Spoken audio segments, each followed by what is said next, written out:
जब आप जानबूझकर परमेश्वर की इच्छा से बाहर कदम रखते हैं, 2 बार नहीं, कई बार सोचें, क्योंकि उसकी इच्छा से बाहर उठाया गया हर कदम एक कीमत के साथ आता है, और वह कीमत कभी सस्ती नहीं होती।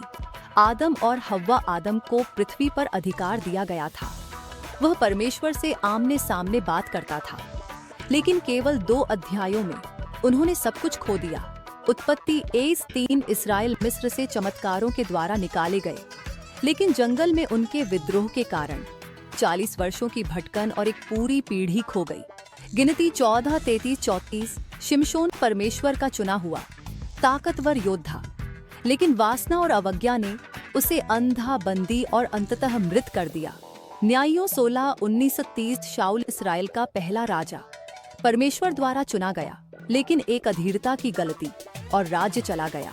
शमूएल 13-13 का दाऊद चरवाहे से राजा बना, परंतु एक रात का पाप बहुत दुहक और न्याय लाया। फिर उसने पश्चाताप किया और परमेश्वर ने उसे बहाल किया।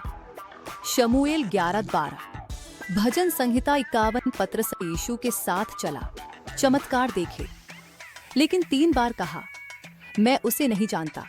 फिर उसने रोकर पश्चाताप किया और यीशु ने उसे फिर से स्थापित किया। लूका 22:21। यूहन्ना 21:15-17। योना परमेश्वर की बुलाहट से भागा और एक बड़ी मछली की पेट में पड़ा। योना 1:17। मेरे मित्र, बाइबल कहती है अवज्ञा की सजा है, लेकिन पश्चाताप में अनुग्रह है। रोमियो 6:23। पाप की मजदूरी मृत्यु है, परंतु परमेश्वर का वरदान अनंत जीवन है जो मसीह यीशु में है। आप कौन होंगे? नूह जो आज्ञाकारी था, या वे जिन्होंने अपनी इच्छा चुनी और उसका मूल्य चुकाया? आज लौट आइए, पश्चाताप कीजिए, आज्ञा मानिए और इस प्रकार की और आत्मिक सच्चाइयों के लिए सब्सक्राइब करें। परमेश्वर की इच्छा में चलें, साथ मिलकर।